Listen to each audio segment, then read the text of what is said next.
Onisport avec Decathlon pour rester au cœur de l'actualité sportive locale.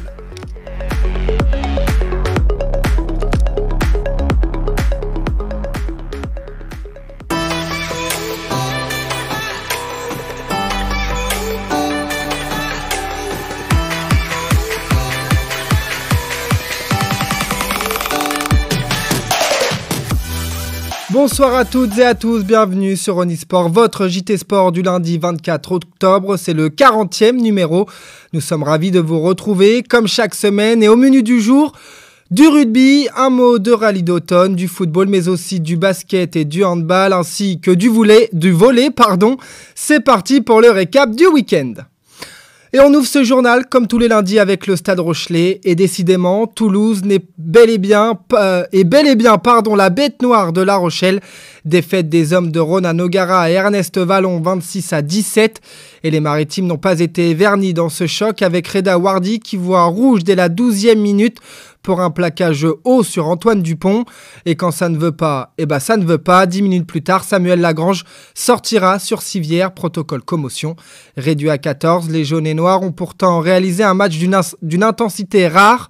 Accrocheurs, ils ont su faire douter des Toulousains qui s'en sont remis à un étincelant Thomas Ramos qui a inscrit la totalité des points de son équipe. La Rochelle a bien remporté le duel des essais en passant par 2 fois la ligne d'en but de Toulouse, grâce d'abord à Brice Dulin et Rémi Piquette, mais ce n'était pas suffisant pour ne serait-ce que décrocher le point de bonus défensif. Résultat, le Stade Rochelais perd sa place de dauphin au profit du Stade Français avec seulement 1 point entre les deux formations. Le Stade Toulousain, lui, caracole en tête de ce top 14 avec déjà 10 points d'avance sur le 3e. Prochaine journée, le Stade Rochelais reçoit la section paloise à 17h ce samedi 29 octobre. Ce match aura un goût particulier pour Antoine Astoy qui a effectué son retour contre Toulouse et pour Quentin Lespio, tous les deux ex-palois.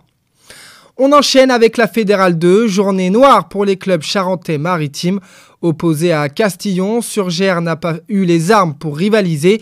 Lourde défaite 60-10 pour les Surgériens. Un match sans, mais surtout les hommes de Jonathan Daco, que l'on va écouter tout de suite, ont simplement été battus par plus fort qu'eux. Écoutez. Sur ce match-là, j'espère que ça arrivera qu'une fois dans l'année. Il y a des matchs comme ça, vaut mieux perdre peut-être un match une fois de 60 points que perdre 10 matchs de 2 points. Non, j'exagère. Je pense que forcément, on avait une équipe un peu plus jeune, nous, derrière, avec pas mal d'absents. Bon, ce qui non plus, on va pas trouver des quand on prend 60. Bon, bref, on a chargé. Mais non, ça donnera de l'expérience aux jeunes, ça c'est déjà important. Et après, face à une équipe comme ça, où on a eu un 10 en face qui, je pense on lui a donné toutes les bonnes occasions pour qu'il brille, quoi. Après, je pense que les joueurs eux-mêmes, on leur avait donné 2 ou 3 consignes et malheureusement, ils ont vu que, quand on respecte pas les consignes, des fois, ça peut aller très vite, quoi, sur du replacement, vite en défense, sur les pénalités vite jouées. Et là, forcément, on leur a tout donné. Et puis après, quand on prend 20, 30, 40, forcément, tu commences à sombrer, et puis on a sombré jusqu'à 60 points, vraiment. Et en parallèle, Rochefort n'a pas fait mieux sur sa pelouse de Mérignac. Le SAR s'incline 23-19, mais décroche tout de même le point de bonus défensif. Un œil au classement, les Rochefortais sont à la 5e place. Surgères, lui, est 6e de Fédéral 2. Castillon, Tours et Lormont sont toujours aux 3 premières positions. Et en parlant du leader, ce sera justement le prochain adversaire du SAR qui recevra les Castillonnais le 6 novembre prochain à 15h. Et pendant ce temps-là, Surgères accueillera Malmort, un match important pour Jonathan Daco. Le tacticien surgérien n'est pas inquiet quant au caractère de son équipe, vu les mines déconfites dans le vestiaire après la défaite de ce week-end. Écoutez-le. Malmort chez nous, et puis après on va à Poitiers, donc on a 2 matchs très très importants.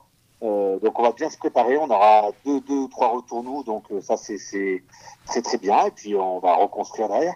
Ça appuie sur quelques lacunes qui passent face à des équipes de notre niveau. Dès qu'on passe au niveau au supérieur, forcément, ces lacunes-là nous font mal, mais oui, on va se remettre. Et puis j'ai senti les joueurs surtout très blessés après le match. Voilà. J'ai vu un joueur pleurer dans le vestiaire, j'ai vu des joueurs quand même qui étaient très touchés, donc je pense que quand on voit des joueurs touchés comme ça, il n'y a pas besoin de leur remettre un coup de bambou. Je pense qu'ils ont compris, ils ont réfléchi. Nous aussi, les entraîneurs, ça nous a mis un grand coup et je pense qu'on va repartir fort. En tout cas, je suis très confiant pour le prochain match. Et il faut descendre en Fédéral 3 maintenant pour trouver une trace de victoire d'un club du département ce week-end. Le RCP s'est facilement et largement imposé à domicile face aux 15 de l'Erdre. 30 points d'écart et un succès 43-13 bien maîtrisé par les Pulborins. Intensité, engagement, les hommes de Guillaume Maffre ont su s'imposer avec la manière. Un match, on peut le dire, référence. C'est en tout cas les mots de l'entraîneur Pulborin. Regardez. Match référence, oui, c'est un match référence, peut-être dans le contenu. Après, on avait déjà fait un premier match, un bon match à domicile. Là, dans l'engagement et dans la structure, on va dire, au niveau du suivi du plan de jeu, oui. Oui, pour le coup, c'est un match référence. Ouais, après, il y a 45 points, il y a 7 essais à 1. Du coup, peut-être qu'on baisse un petit peu le régime, sachant que j'ai fait un petit peu de rotation. Et c'est souvent ceux qui ont une grosse VMA qui sont sortis. Donc, c'est normal, les autres ont un peu tiré la langue. Donc ouais, la discipline un petit peu, c'est sûr qu'on peut travailler dessus, mais en soi on est content. Une victoire qui permet à Pulboro de remonter à la 5e place du classement avec 16 points, à moins d'une longueur du trio de tête composé du FCY Rugby, du RC Sablé et de Parthenay.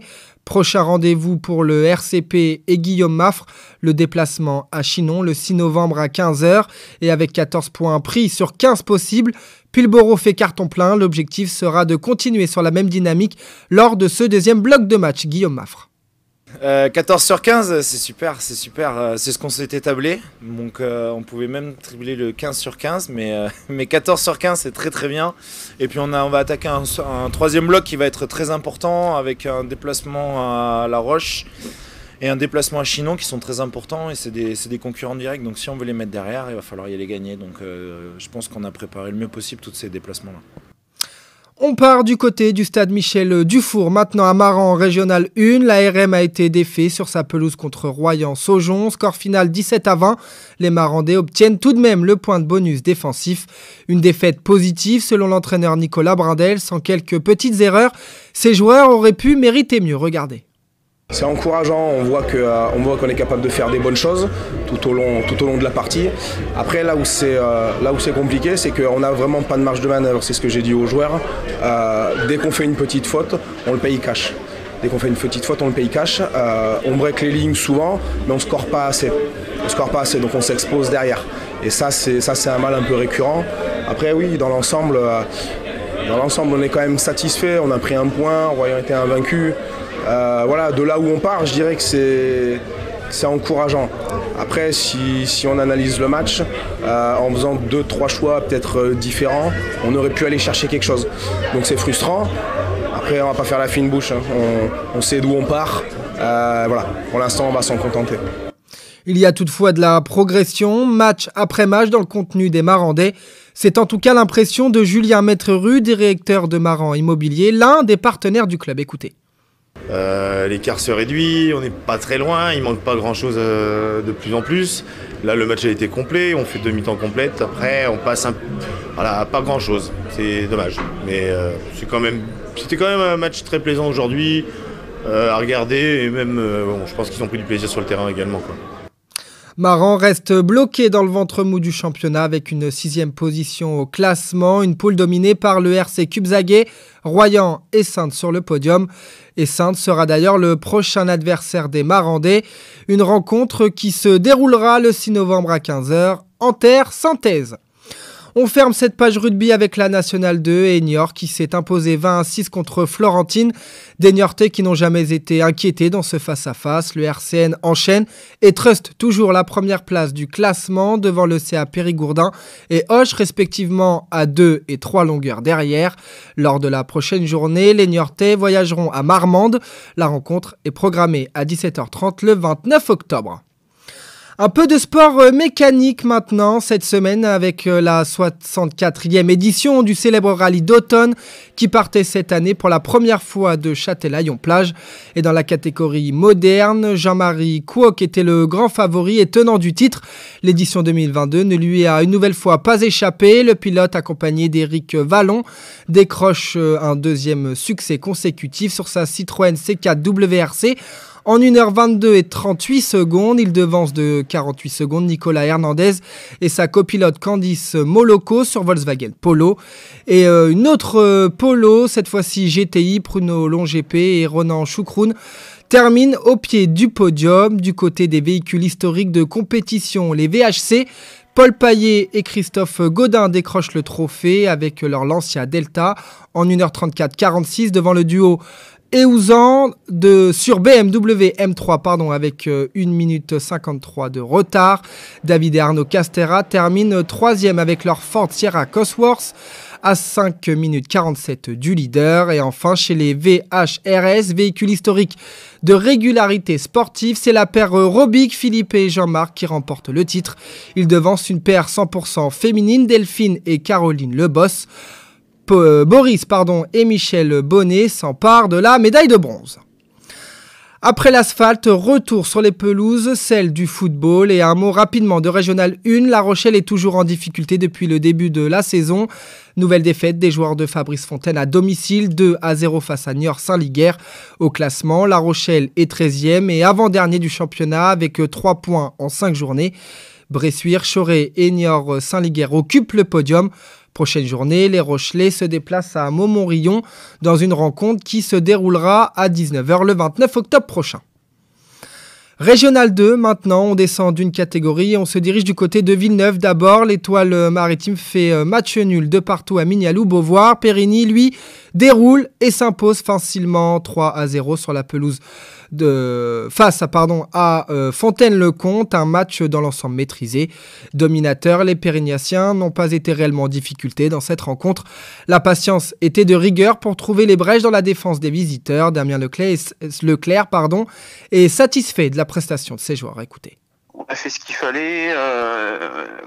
C'était difficile au début parce qu'ils avaient décidé de mettre un bloc bas et il fallait prendre son temps, trouver les espaces, user l'adversaire.